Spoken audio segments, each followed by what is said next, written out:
Efésios 6, 10 a 20. Diz assim a santa e poderosa palavra de Deus. No demais, irmãos meus, fortalecei-vos no Senhor e na força do seu poder.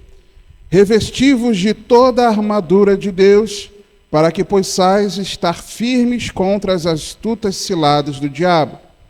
Porque não temos que lutar contra a carne e o sangue, mas sim contra os principados, contra as potestades, contra os príncipes das trevas deste século, contra as hostes espirituais da maldade nos lugares celestiais. Portanto, tomai toda a armadura de Deus, para que possais resistir no dia mau, e havendo feito tudo, ficar firmes. Estai, pois, firmes, tendo cingidos os vossos lombos com a verdade, e vestida a couraça da justiça, e calçados os pés na preparação do evangelho da paz, tomando, sobretudo, o escudo da fé, com o qual podereis apagar todos os dardos inflamados do maligno. Tomai também o capacete da salvação e a espada do Espírito, que é a palavra de Deus, orando em todo o tempo, com toda a oração e súplica no Espírito, e vigiando nisto, com toda a perseverança e súplica por todos os santos. E por mim, para que me seja dada no abrir da minha boca a palavra com confiança, para fazer notório o mistério do Evangelho, pelo qual sou embaixador em cadeias, para que possa falar dele livremente, como me convém falar. Você pode sentar? Irmãos, eu costumo dizer para vocês que eu sou um tradicional carismático. Não me considero pentecostal e também não me considero um reformado, mas sou um tradicional carismático. Então, eu procuro seguir por um caminho, meu entendimento, na palavra, de vida cristã na palavra, e muito menos pelas experiências, mas sem negar que as experiências, elas acontecem, são reais, são verdadeiras. E existe um perigo na igreja, eu vejo, na igreja de Cristo, dois extremos. Há aqueles que são muito ligados a uma parada meio mística, tudo tem que usar uma prática humana para que possa vencer uma ação espiritual, seja de derramar qualquer coisa. Você deve ter ouvido falar, né? Derramar sal em alguns lugares, derramar óleo, dar 7 voltas, enfiar a estaca.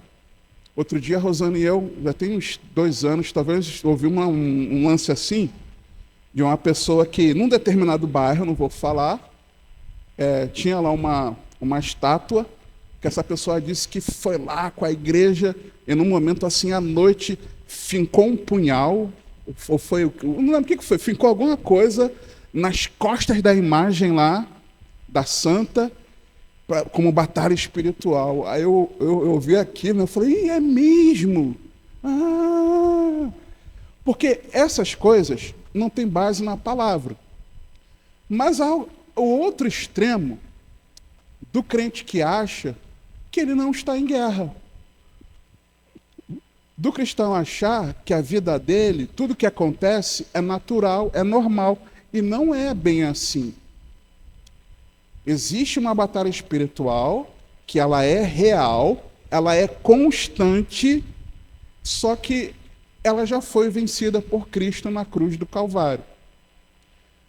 Quando nós vamos para o início da Bíblia, Gênesis 3, quando Adão e Eva pecam, e fica aquela transferência de culpa de um para o outro, quando Eva chega e fala para Deus, responde a Deus, ela fala, Deus, foi a serpente. O que Deus fala para a serpente? A primeira coisa,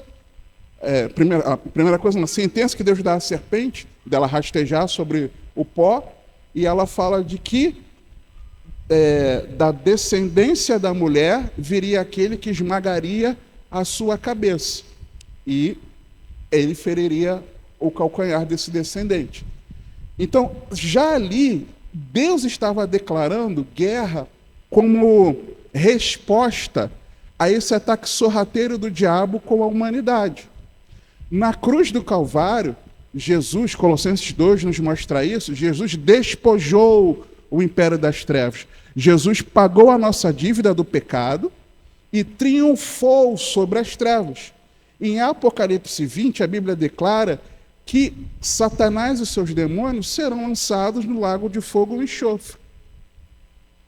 Então nós já sabemos que essa guerra já foi vencida pelo Senhor. Mas o problema é que o cristão acha que porque o Senhor já venceu, que ele não enfrenta batalhas espirituais, e enfrenta. Só que, irmãos, batalha espiritual, a gente tem que ter um cuidado de não ficar demonizando tudo. Você já me ouviu falar isso aqui 200 milhões de vezes. Por exemplo, imagina alguém que é hipertenso. Hipertenso. Sabe, toma remédio controlado não. Controla a hipertensão tomando remédio.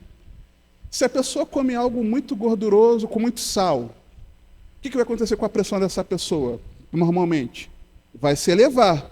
Ai, o diabo me atacou. Bem na hora que eu estava indo para o culto.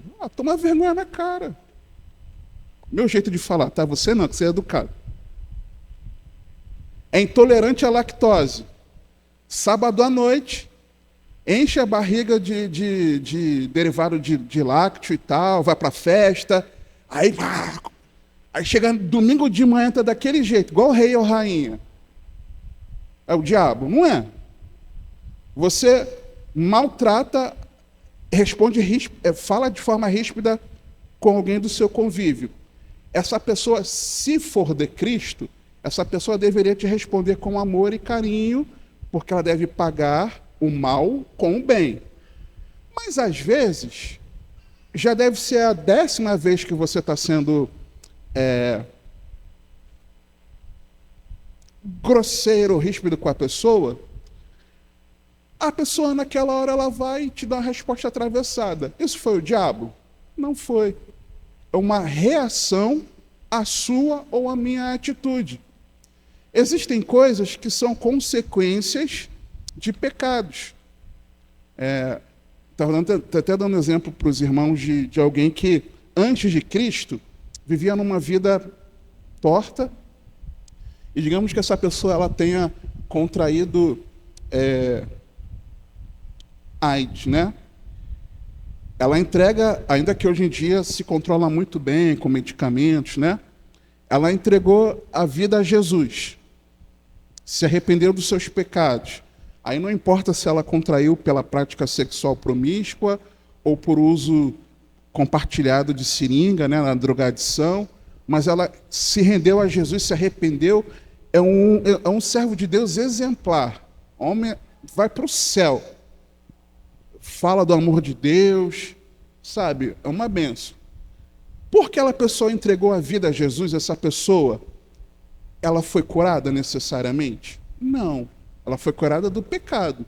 Mas ela vai continuar enferma até que o Senhor a cure, seja nessa vida ou na ressurreição. Tem testemunhos que Deus cura, né? Mas, então tem... é o ataque do diabo. Não, não é. É consequência do pecado. A pessoa enche a cara, vou dar um exemplo, a pessoa enche a cara, vai para a balada, sei lá, aí chega no dia seguinte, de manhã, chega atrasado no trabalho, ou está daquele jeito no trabalho, e faz uma bobagem lá no trabalho, porque ela não está bem, a mente não está legal, ela está meio grogue, meio torta, e aí de repente faz uma bobagem lá no trabalho, comete um erro. Isso foi ataque do diabo? Não foi. Então a gente tem que ter esses cuidados. Outra coisa, nem toda dificuldade na obra de Deus, ela também é ataque do diabo. Estava falando com os irmãos. Atos 16. Paulo querendo ir para o Oriente, para a Ásia, só que o texto em Atos 16 fala que por mais de uma vez o Espírito Santo impediu a Paulo. Mais de uma vez o Espírito Santo impediu a Paulo. E aí Paulo tem um sonho com um homem macedônio, dizendo para ele, passa para Macedônia. Ele entendeu que Deus estava ordenando a ele, direcionando, a que ele fosse pregar o evangelho lá na Macedônia, e não no lugar para onde ele queria. Tinha que pregar o evangelho lá onde ele tinha desejado? Tinha. Era pecado se ele fosse para lá? Não. Não era. Mas, se Deus o reteve de ir e mandou ele ir para outro lugar, se ele fosse fazer, seria pecado de desobediência. Fazendo a coisa certa, mas do jeito errado. Então, nem toda oposição que a gente enfrenta na obra de Deus, ela é ataque das trevas. Isso para mim é muito claro, irmãos. Isso para mim é muito claro. Só que, ao mesmo tempo, tem coisa que parece que está tudo bem e, na verdade, é um ataque do diabo sorrateiro. No mesmo capítulo 16, Paulo vai falar... Paulo estava lá pregando com Silas, em Filipos, e chega aquela menina, eita, só faltava rodar em mistério, né? Eita, é crente, eita, 2 varões crentes, homens de Deus, que pregam o evangelho do Deus único, verdadeiro. Eita, sinto até unção aqui, ó. Era capaz dela fazer assim. E aí, Paulo e Silas poderiam ficar. Aí, tá vendo, Silas? Ó, a gente é servo de Deus mesmo, hein? Tá vendo? Vamos continuar fazendo a obra aí no gás. Ó, eita, eu sou servo de Deus, ó. Eu prego o evangelho do Deus verdadeiro. Só que Paulo discerniu que aquilo era do demônio.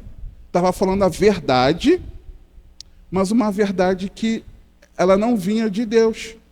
Ele até que um dia ele vira para aquela menina e repreende aquele demônio. E por causa disso ela tinha um espírito de adivinhação, era usada por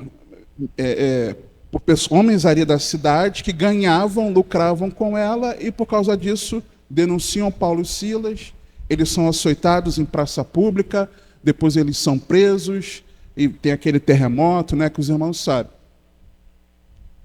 Então a gente precisa ter esse discernimento do que a Bíblia fala a respeito disso. E aí, irmãos, nesse contexto, Efésios,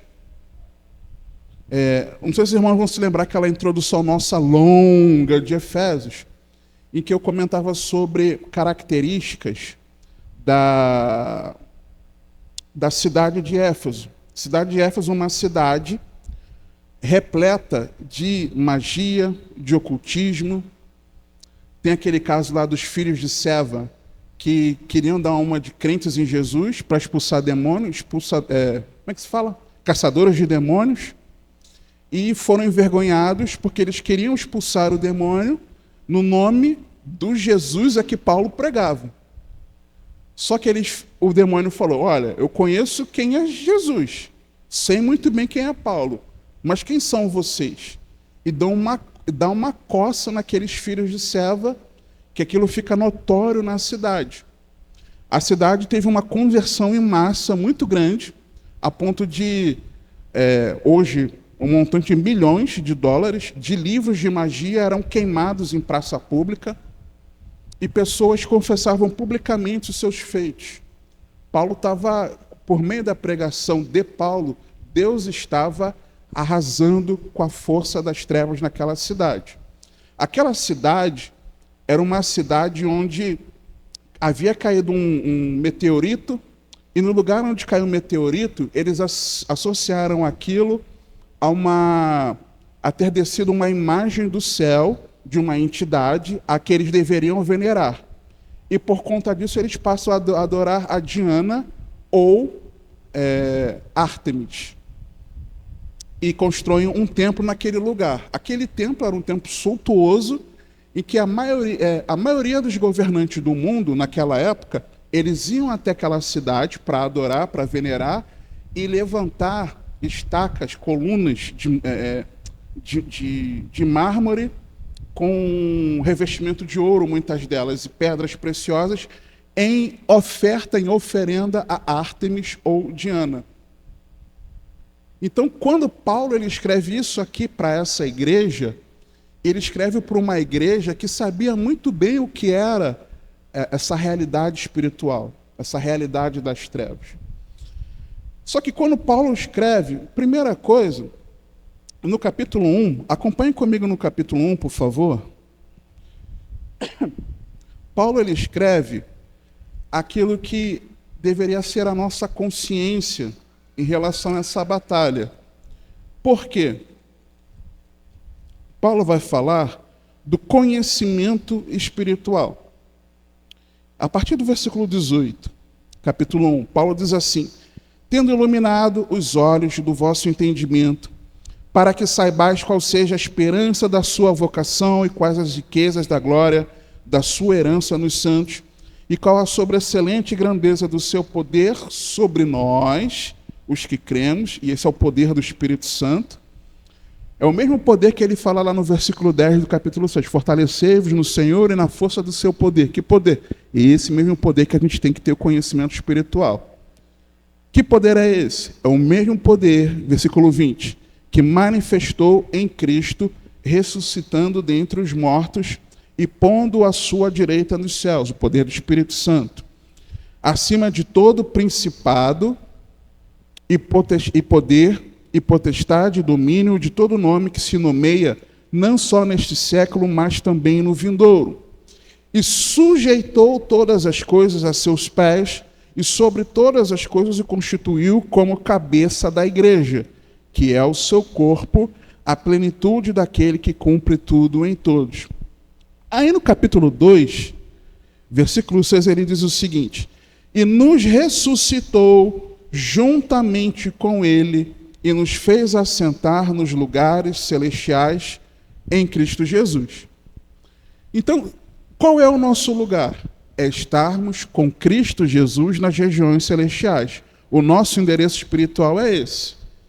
Se Jesus ele está acima das trevas, nós lemos isso no versículo 21 do capítulo 1. Acima de todo principado, poder, potestade, domínio, de todo nome. Jesus está acima.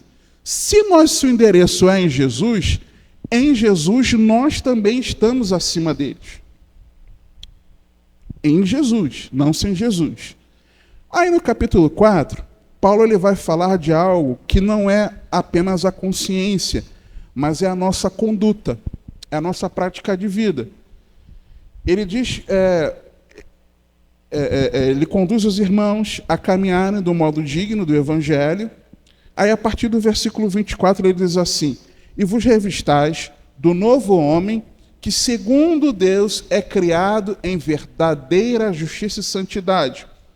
Por isso deixai a mentira e falai a verdade, cada um com o seu próximo, porque somos membros uns dos outros. Irai-vos e não pequeis, não se ponha o sol sobre a vossa ira, não deis lugar ao diabo. O que ele está falando? Que uma má conduta nossa, enquanto servos de Deus, abre porta para o diabo. Em Cristo nós estamos acima. Mas se a nossa conduta é uma conduta pecaminosa, e guardar a ira é pecaminoso, ficar com magoazinha no coração, demorar a perdoar, ficar brigadinho, né? E passa-se o tempo e você está dando lugar para o diabo. Segunda coisa, é até que ele vem, propriamente dito, para o combate aqui. Quando Paulo ele começa a dizer no versículo 10, capítulo 6, Paulo ele vai dizer: no demais, irmãos meus, fortalecei-vos no Senhor e na força do seu poder. Algumas versões traduzem como finalmente, mas no grego o sentido aqui é de nas demais coisas, no restante, ele está fazendo uma continuidade daquilo que ele tinha acabado de falar com o que ele vai continuar falando. E o que Paulo tinha acabado de falar? a prática de vida.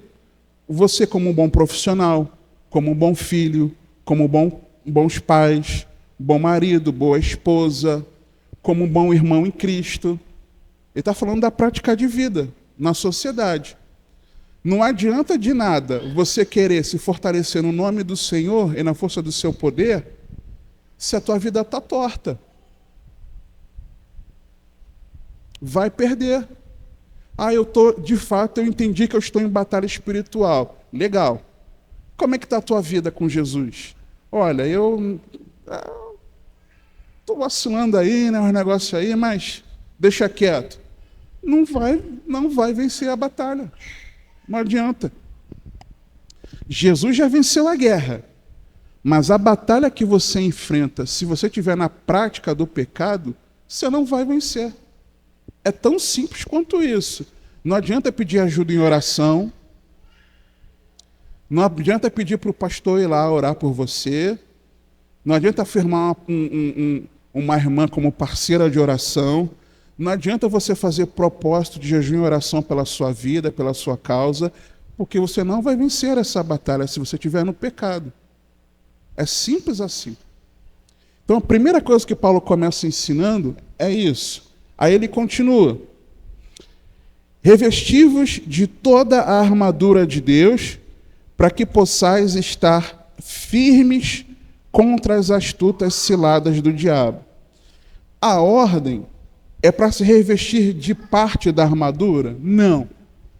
Paulo, quando escreve essa carta, ele está preso. Preso em Roma, na sua primeira prisão, que era uma prisão domiciliar. Ele alugou uma casa. Nessa casa ele tinha um soldado que ficava guardando ele, vigiando ele. E ali ele sempre via o soldado. E vendo a roupa do soldado, e vendo as tropas, né, do soldado do Império Romano, Deus foi dando a ele essa metáfora da armadura com atitudes espirituais que nós devemos ter. Por isso que ele usa essa expressão aqui da armadura. Então ele fala, revestivos de toda a armadura de Deus, para que possais estar firmes contra as astutas ciladas do diabo. A armadura, eu visto ela para que eu fique firme contra a cilada do diabo. A cilada do diabo vem, irmãos. De qualquer jeito ela vem. O texto está falando, para que possais estar firmes contra as astutas ciladas do diabo. Ou eu estou firme, ou eu não estou firme. A cilada vai deixar de vir se eu não estiver firme? Não. Vai vir com tudo. Então, o que eu e você precisamos fazer? Estarmos firmes.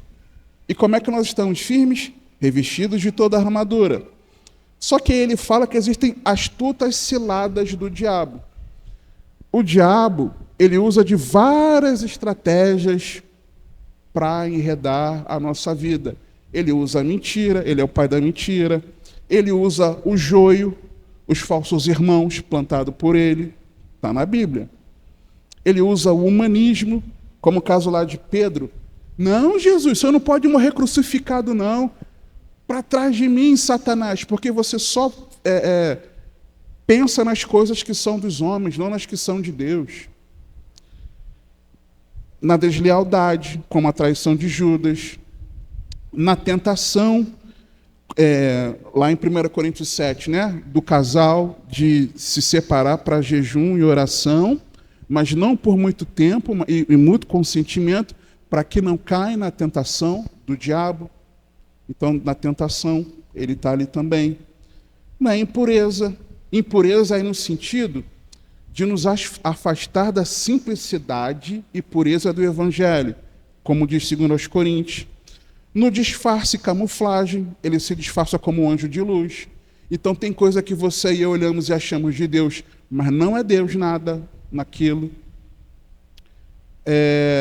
Com falsos obreiros, agentes de Satanás infiltrados na igreja, com ira, como nós lemos, laço pelo mau testemunho na sociedade, falsa doutrina, má conduta, uma mente aprisionada. As estratégias são várias, irmãos.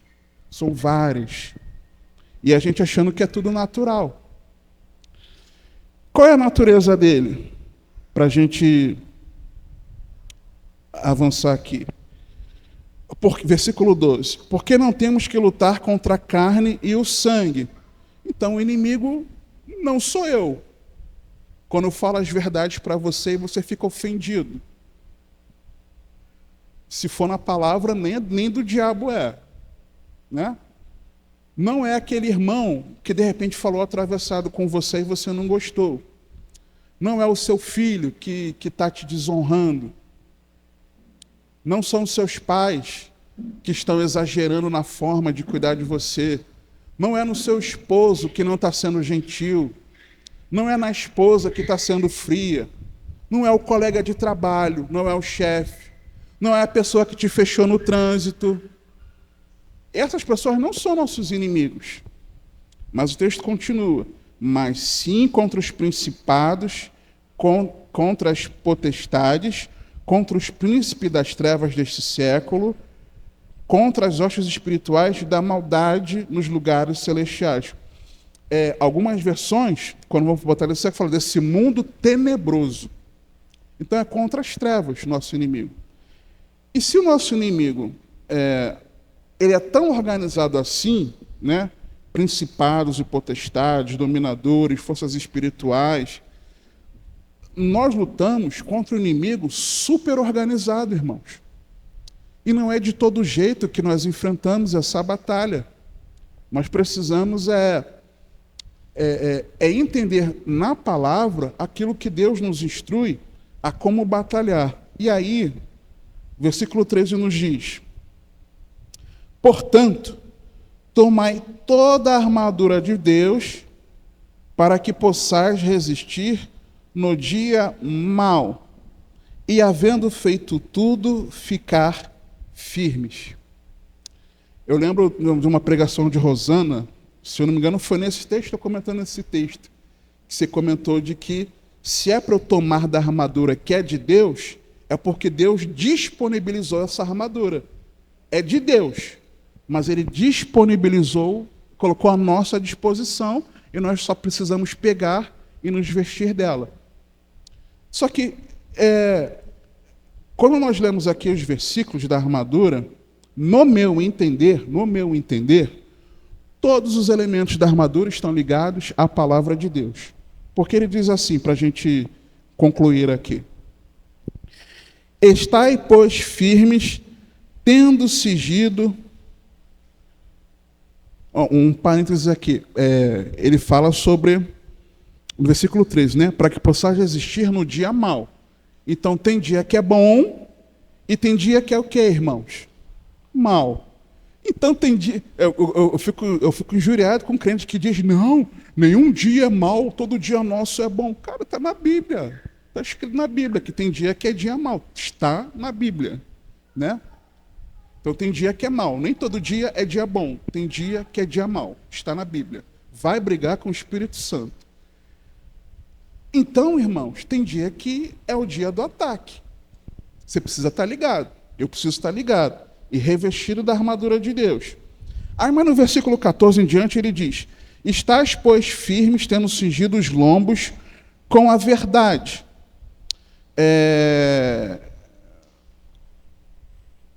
Eu entendo que esse cinturão da verdade, claro que ele está falando sobre a prática, né, da verdade, daquilo que é a verdade, e lembrando que é sempre associação com a roupa do romano, do soldado romano. O que é a verdade? A verdade é a palavra de Deus. Eu me cingir um cinto que vai segurar a minha armadura, eu usar a palavra de Deus como aquilo que vai sustentar a minha vida espiritual. O que é o cinto? O cinto... Estou em casa, né? Não está filmando não, né? Não, é isso. O cinto. Cinto é que está segurando a minha calça para a calça não cair. Cinto. O que é o cinturão na Bíblia? É aquilo que você colocava ao redor do corpo ali, da cintura. Para quê? Para segurar a armadura da armadura não cair. O cinturão é isso. Então, eu colocar no meu lombo a verdade é que eu estou usando a verdade para segurar a minha veste espiritual. Se eu não estou na verdade,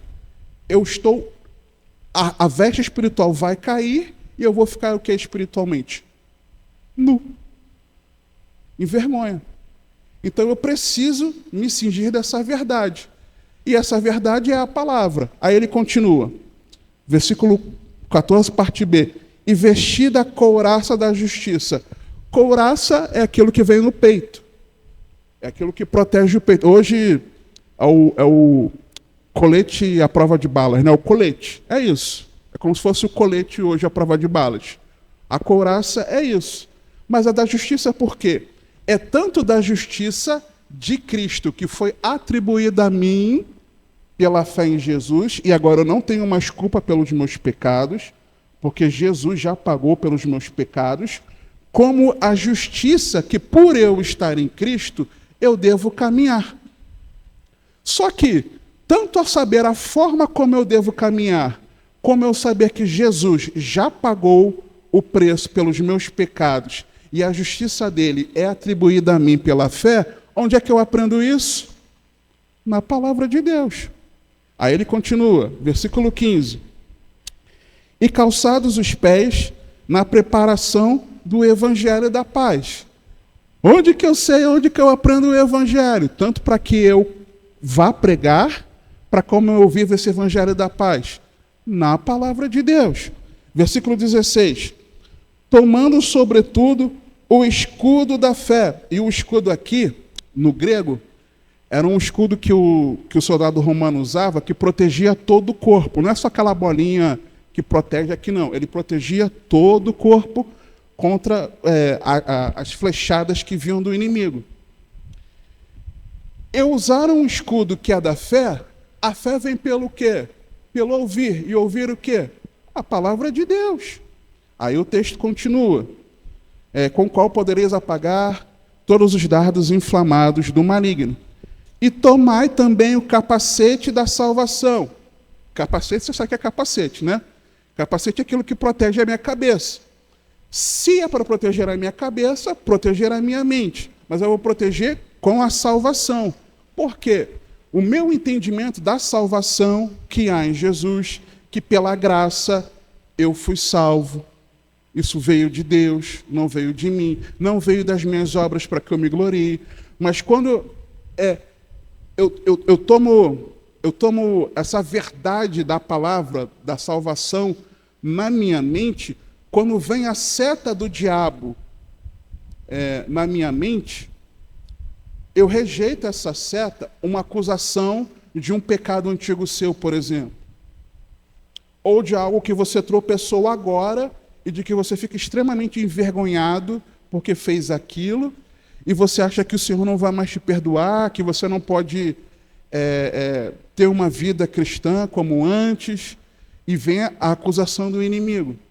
O Senhor está de braços estendidos para te levantar, mas o diabo ele fica só querendo te empurrar, e o que ele faz é jogar seta na tua mente. Mas por você ter o capacete da salvação, quando vem a seta do diabo, você, aqui não.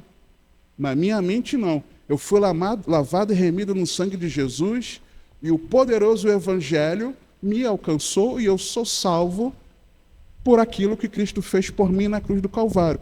Nenhuma condenação há para aqueles que estão em Cristo Jesus, e eu estou em Jesus. O Senhor já me perdoou, e você segue a vida, segue em frente. É esse capacete. Como é que eu recebo essa palavra da salvação? Por meio da palavra de Deus. Até que ele diz no mesmo versículo ele fala na parte B, e a espada do Espírito, que é a própria palavra de Deus. A própria palavra. Como é que Jesus venceu Satanás no deserto? Pela palavra. É quando o ataque do maligno vier, quando a tentação vier, o que você vai fazer? Você vai usar a Bíblia. Você vai se lembrar da Bíblia. Você vai declarar a palavra. Você vai recitar a palavra para você mesmo. Você vai usar a palavra como ferramenta para que você vença aquele ataque maligno. Só que como é que eu faço Essas são as peças da armadura. Mas como é que eu faço para essa armadura ganhar vida? Aí vem o versículo 18, a oração. Orando em todo tempo, com toda oração e súplica no Espírito. E vigiando nisto, com toda a perseverança e súplica por todos os santos. É uma vida de oração, que é uma vida de oração que não é apenas o orar por orar, mas é uma oração que é em todo tempo, versículo 18, né? É uma oração no Espírito, que é motivada e guiada pelo Espírito. É uma oração com perseverança, porque ele fala vigiando nisto. Nisto o quê? Na oração em todo tempo, que é com súplica no Espírito. E essa oração não é uma oração egoísta, irmãos. Não adianta você orar só por você, porque você está enfrentando batalhas, e você se esquecer do irmão.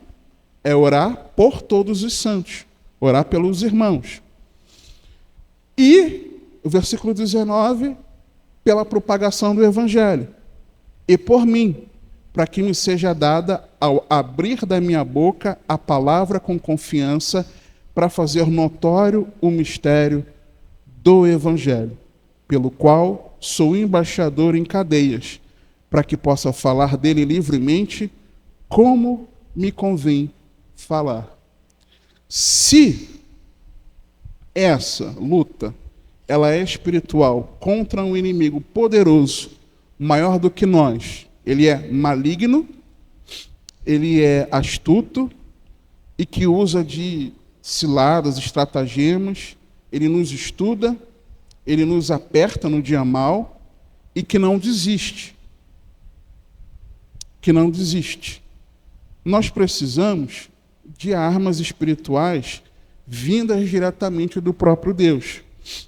O fortalecimento no Senhor por meio da palavra, da palavra, e por meio dela vem a verdade, a justiça, o evangelho da paz, a fé, a compreensão da salvação, a espada do Espírito.